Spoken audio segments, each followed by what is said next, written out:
बिस्मिल्लाहिर्रहमानिर्रहीम। अस्सलाम वालेकुम। मैं हूं उमर इनाम।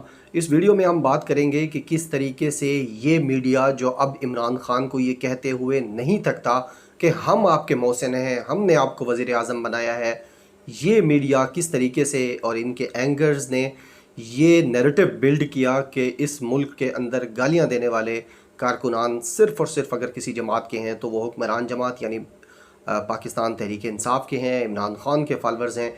किसी को किसी जगह पर कोई भी सख्त तनकीद का सामना करना पड़े, कोई सख्त लफ्ज़ सुनना पड़े किसी एंकर को, तो वो बिला दरेग बिला मुबालगा 1 मिनट लगाए बगैर वो ये कह देता है कि जनाब वाला ये तो पीटीआई का कारकुन है और पेड कारकुन है। लेकिन आज वज़ीर आज़म इमरान ख़ान के जो डिजिटल मीडिया के फोकल पर्सन हैं डॉक्टर अरसलान खालिद, वो चंद सबूत जमा करके लाए हैं, तस्वीरी सबूत हैं कि किस तरीके से जो गालम गलोच और गलीज़ गालियाँ निकालने वाले लोग हैं ट्विटर के ऊपर, ट्विटर यूज़र्स हैं, उनको फॉलो कर रहे हैं पाकिस्तान के आप कह लें चे गुवेरा नौजवान और नौजवान आन सांग सूची यानी बिलावल भुट्टो ज़रदारी और मरियम नवाज़ शरीफ, ये उनको फॉलो कर रहे हैं। और फिर हम बाद में देखते हैं कि उनकी ट्वीट्स को बाकायदा रीट्वीट भी किया जाता है और लाइक्स भी किया जाता है। और ये वो लोग हैं जिनके सबूत सामने आए हैं कि जो दिल खोल कर यानी बग़ैर कोई लगी लिपटी गालियाँ देते हैं सहाफ़ियों को भी, समाजी कारकुनान को भी, सियासतदानों को भी। तो ये जो डॉक्टर अरसलान खालिद ने आज एक ट्विटर के ऊपर एक थ्रेड पोस्ट किया है, एक पूरी एक सीरीज़ में ट्वीट्स करके ये बताया है कि किस तरीके से, और उनके स्क्रीनशॉट्स लगाए हैं जिन लोगों ने लोगों को गालियाँ दी हुई थी और फिर उनको मरीम नवाज़ साहिबा या बिलावल भुट्टो साहब फॉलो भी कर रहे हैं। ये डॉक्टर अरसलान खालिद ने लिखा है कि ट्विटर अपनी अट्रैक्शन को खो रहा है सीरियस जो कंटेंट के लोग हैं उनके लिए, क्योंकि अब यहाँ पर मुसलसल गालियों की ज़बान इस्तेमाल की जाती है। और फिर ये सबसे बड़ा अलमिया है कि जो गालियाँ देने वाले हैं उनको उनके लीडर्स, इस मुल्क के अपने आप को बड़े रहनुमा कहने वाले बड़े सियासी रहनुमा और बड़ी सियासी जमातों के रहनुमा और उनके लीडर्स अगर उनको फॉलो कर रहे हों तो इससे बड़ा अलमिया क्या हो सकता है। उन्होंने तवज्जो दिलाई मरीम नवाज़ की और बिलावल भुट्टो की कि आप जिन लोगों को फॉलो कर रहे हैं वो लोग किन को गालियाँ निकाल रहे हैं। आगे उन्होंने पूरे स्क्रीनशॉट्स दिए हैं। अली तिरमिज़ी हैं, उन्होंने डी चौक के हवाले से तहरीक इंसाफ को बहुत यानी सुनाई हुई हैं और उनको फॉलो कर रहे हैं बिलावल भुट्टो ज़रदारी। फिर एक और ट्वीट उन्होंने दिखाई, गुलज़ेब ख़ान हैं, उनको उन्होंने भी गालियाँ दी हुई हैं बहुत ज़्यादा, यानी गलीज़ ज़बान इस्तेमाल की हुई है और उनको फॉलो कर रही हैं मरियम नवाज़ साहिबा। मामला यहाँ नहीं रुका, इससे आगे बढ़ा है तो फिर जो है राव रब नवाज़ बलोच हैं, हयात ख़ान अचकज़ई हैं, इन दोनों को भी फॉलो किया जा रहा है पीपल्स पार्टी की तरफ से। एक और जो सबूत सामने आया है वो ये है कि चौधरी शाहिद मुनीर हैं, इनको फॉलो कर रही हैं मरियम नवाज़ साहिबा, और मेमूना मुश्ताक हैं, इनको भी फॉलो कर रही हैं मरियम नवाज़। काशिफ भट्ट हैं, मरियम नवाज़ फॉलो कर रही हैं और वो गालियाँ दे रहे हैं। इसके अलावा जो सबूत हैं वो फ़तेह नाम के एक यूज़र हैं और वो कामरान ख़ान एंकर पर्सन जो हैं उनको गालियाँ दे रहे हैं और उनको फॉलो किया जा रहा है बाय बिलावल भुट्टो ज़रदारी। अली जमील हैदर हैं, उनको वो भी गालियाँ दे रहे हैं और उनको फॉलो कर रहे हैं जनाब बिलावल भुट्टो ज़रदारी। वकास इफ्तिखार हैं, उन्होंने गालियाँ दी हुई हैं।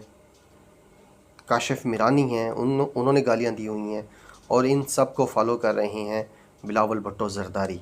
अब ये तो थे तस्वीरी सबूत जो आप जाके ख़ुद भी उनके ट्विटर के ऊपर देख सकते हैं। चंद एक उन्होंने नमूने पेश किए हैं कि ये मुख्तलिफ़ एंकर्स को भी गालियाँ दे रहे हैं, सोशल वर्कर्स को भी दे रहे हैं और आपस में भी लगे हुए हैं, सियासतदानों को भी गालियाँ दे रहे हैं और मुल्क के मुंतखब वज़ीर आज़म के बारे में भी गलत ज़बान इस्तेमाल कर रहे हैं और उनको फॉलो किया जा रहा है उनके लीडर्स की तरफ से। अच्छा, ये ट्विटर की जो टर्मिनोलॉजी है या इसकी साइंस है, उसके मुताबिक जब भी कोई बड़ी शख्सियत या आपके लीडर जो हैं वो आपको फॉलो बैक करते हैं तो इसका मतलब ये समझा जाता है बहुत बड़ी यानी कामयाबी और एक तरह से ये एक्नॉलेजमेंट होती है उस कंटेंट की जिसको आप फॉलो कर रहे होते हैं। यहाँ तक तो बात ठीक है कि आपसे गलती हुई, आपने एक ऐसे बंदे को फॉलो कर लिया जिसने बाद में गालियाँ निकालना शुरू कर दिया, आपका इसमें कसूर नहीं है। लेकिन यहाँ पर दोहरा मेयार सामने आता है हमारे एंकर्स का। यानी आप देखें कि ARY के ख़िलाफ़ जो कुछ चलता रहा है और जो सईद गनी ने जिस तरीके से जो इंतहाई गलत ज़बान यानी इंतहाई नंगी गालियाँ दी जाती रही हैं ARY को, उनकी पूरी मैनेजमेंट को, उनके पूरे एंकर्स को, और पूरी जंग चलती रही है। उस दौरान कोई चीज़ यानी अब सबूत सामने लाने की ज़रूरत नहीं है, जो ट्रेंड्स चलते रहे हैं ट्विटर के ऊपर और किस तरीके से पेज जो लोग थे उन्होंने वो ट्रेंड्स चलाए हैं, लेकिन किसी ने पूरे ARY ग्रुप जो इस मुल्क का पहला या दूसरा, अगर आप जियो न्यूज़ के बात कहें तो दूसरा बड़ा मीडिया ग्रुप है, उसको दिन दिहाड़े गालियां दी जाती रही हैं और सबके सामने। उसको प्रमोट कौन कर रहे थे? पीपल्स पार्टी के सीनियर मिनिस्टर, CEC मेंबर जनाब सईद गनी साहब, और उनके अलावा भी मुर्तज़ा वहाब भी कर रहे थे, सारे लोग कर रहे थे। लेकिन कोई आपने एक ट्वीट देखी हो कि ये आज़ादी सहाफ़त पर हमला है, ये सहाफ़ियों पर हमला है, ये उनके हुकूक पर हमला है? कोई आपको लिया से, रावलपिंडी से, इस्लामाबाद से, पेशावर से, लाहौर से, कहीं से कोई यानी क्वेटा से कोई ट्वीट सामने आई हो, कोई आपने नोटिस की हो? बिल्कुल नहीं आई होगी। कोई कॉलम, कोई व्लॉग जो बनाते हैं, कोई शो आपने देखा हो प्राइम टाइम का इसके ऊपर कंडक्ट किया गया हो कि किस तरीके से ARY को मुसलसल निशाना बनाया जा रहा। और ARY ज़ाहिर है इस मुल्क के सहाफ़ती इदारा है ना, तो यही अगर आप देखते कि ये PTI के कारकुनान होते या कारकुनान ना भी होते, इन्होंने सिर्फ अपनी DP के ऊपर या जो कवर फ़ोटो होता है उसके ऊपर कहीं कोई तस्वीर लगाई होती या कोई मसला मसाइल होता, तो पूरी एक कैंपेन मैं कह रहा हूँ वो ट्वीट्स से शुरू होती, वो व्लॉग्स तक जाती, वहाँ से कॉलम्स तक जाती। बेशक बाद में पता चलता कि वो कैंपेन ही फेक थी, जिस तरह वो रोने वाली इमरान खान की वीडियो आई और उसके ऊपर कॉलम भी छापे गए, उसके ऊपर व्लॉग्स भी किए गए और बाद में पता चला कि वो उसका तनाजुर कोई और है। इसी तरह अगर ये जो ARY के ख़िलाफ़ हुआ है, ये PTI के जो वोटर्स हैं वो करते ARY के ख़िलाफ़ या किसी भी और चैनल के ख़िलाफ़, किसी अखबार के ख़िलाफ़, किसी एंकर के ख़िलाफ़, तो आपको पूरी जो मेन स्ट्रीम मीडिया है पाकिस्तान का वो इसके ऊपर ज़ोरों शोर से आपको चीखता चिल्लाता नज़र आता। लेकिन यहाँ पे कोई बात नहीं है। और PTI वाले तो इनको जायज़ एतराज़ भी बताएं तो इसको गाली समझते हैं ये लोग, और गाली कहते हैं और फिर एक दूसरे को सपोर्ट भी करते हैं, उसके ऊपर आकर stay strong stay strong stay strong करते नज़र आते हैं।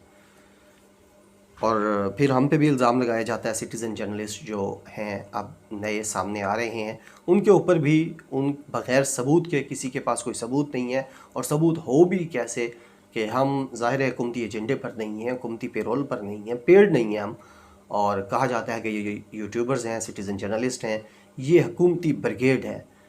वो आपको टीवी टॉक शोज़ में भी नज़र आ रही हैं ये बातें, कॉलम्स के अंदर भी अब डिस्कस हो रही हैं, व्लॉग्स के अंदर भी हो रही हैं। मसला सिर्फ ये है कि हम इनको इसी तरह का ये जो आईना है यही आईना दिखाते हैं। एक और बात भी बड़ी मशहूर थी, 42 मिलियन यानी 4 करोड़ 20 लाख रुपए देकर गालम गलोच ब्रिगेड जनाब इमरान खान ने हायर की है, जो कि गालियाँ देती है। लेकिन पीपल्स पार्टी की जो ब्रिगेड थी जिसने वाक़यातन इस तरह के चलाए ट्रेंड्स, और वो भी एक मीडिया हाउस के ख़िलाफ़, ना तो गालम गलोच को वैसे जो है कंडेम किया गया, ना आज़ादी सहाफ़त पर इसको हमला करार दिया गया। अब मैं आपको बताता हूँ कि बिलावल भुट्टो और मरीम नवाज़ जब किसी को फॉलो करते हैं तो ये उसी तरह है जिस तरह इमरान खान किसी को फॉलो कर रहे हो और वो शख्स इस तरह के गंद बक रहा हो। आप इमेजिन करें एक लम्हे के लिए कि इमरान खान ने किसी शख्सियत को, किसी बंदे को फॉलो किया हुआ हो और उससे इस तरह की अब्यूज़िव ट्वीट सामने आए, तो फिर आप देखिएगा कि ताबखा के काशगर, करबला से, यानी वो जितने मुक़द्दस शहर हैं जो जहाँ जहाँ यानी पाए जाते हैं, हमारे यहाँ से भगोड़े सहाफ़ी भी और यहाँ पर जो मौजूद सहाफ़ी हैं वो भी, वो सारे आपको ये कहते नज़र आएंगे कि ये इमरान खान ने करवाया, इमरान खान ने इनको मैसेज किया था कि भाईजान आप इस एंकर को गालियाँ दें। लेकिन ये मुसलसल फॉलो किया जा रहा है मरीम नवाज़ की तरफ से, बिलावल की तरफ से। और अगर आप देखें इमरान खान का कंपैरिजन तो इनके साथ यानी पार्टी हेड के तौर पर है। आप ये बता दें कि शाह महमूद कुरैशी, असद उमर, अली जैदी या इस तरह के किसी सीनियर जो पीटीआई लीडर हैं उन्होंने किसी को फॉलो किया वो, और उनमें से किसी ने आकर किसी सहाफ़ी को या इस तरह की ज़बान इस्तेमाल की हो। दूसरा जो वाज़ेह फ़र्क हमने देखा है वो ये है कि ऑफ़िशियल जो हुकूमती पेजेस हैं वहाँ से कोई ऐसी गालम गलौच कभी नज़र नहीं आया, और ना ही उसकी जो है वो उसको मोटिवेट किया जाता है, उनको इनकरेज किया जाता है, बल्कि उनको टर्मिनेट किया जाता है। लेकिन सिंध के जब ज़ोर शोर से वहाँ से गालियाँ चलती हैं, जो कि फिर उनके वज़ीर सईद गनी प्रमोट भी कर रहे होते हैं, तो वहाँ के तो ऑफ़िशियल पेजेस से भी ऑफ़िशियल चीज़ें भी सामने इस तरीके से गालम गलोच से भरी नज़र आती हैं। अब ये थी हकीकत जो अरसलान खालिद ने दिखाई, और मैंने थोड़ा सा आईना दिखाने की कोशिश की उन तमाम लोगों को जो अपने ऊपर किए गए एतराज़ पर आधे पाकिस्तान को ब्लॉक कर चुके हैं, और उन आधे पाकिस्तान के सारे एतराज़ात को गाली कहकर बनाया जाता है, पुकारा जाता है, कहा जाता है। लेकिन ये जो अरसलान खालिद साहब लाए हैं सामने, इसके ऊपर क्या किया जाएगा? क्या इसके ऊपर कोई शो करेगा? इसके ऊपर कोई कॉलम लिखेगा और कोई तवज्जो दिलाएगा? कोई ट्वीट ही कर दे मरीम नवाज़ और बिलावल भुट्टो को टैग करके, कोई सो कॉल्ड बड़ा वजीफ़ा खोर सहाफ़ी, ताकि हमें भी मालूम हो कि आप न्यूट्रल जर्नलिज़म कर रहे हैं। आपको जब वाज़ेह सबूत दिखाए जा रहे हैं कि जो लोग गालियाँ दे रहे हैं वो कारकुनान हैं पीपल्स पार्टी के और नून लीग के, लेकिन आप इस पे बोलने पर तैयार नहीं हैं, क्योंकि जो आपको चाबी भरी गई थी वो इमरान खान के ख़िलाफ़ भरी गई थी। लिहाजा ये थी हकीकत जो अरसलान खालिद सामने ले आए हैं। इसका आप तक पहुंचाना ज़रूरी था ताकि आपको भी पता चले कि असल गालम गलोच ब्रिगेड है कौन, और उसको हेड कौन कर रहा है, और उसको छुपा कौन रहा है इस फैक्ट को। Thank you. अल्लाह हाफ़िज़।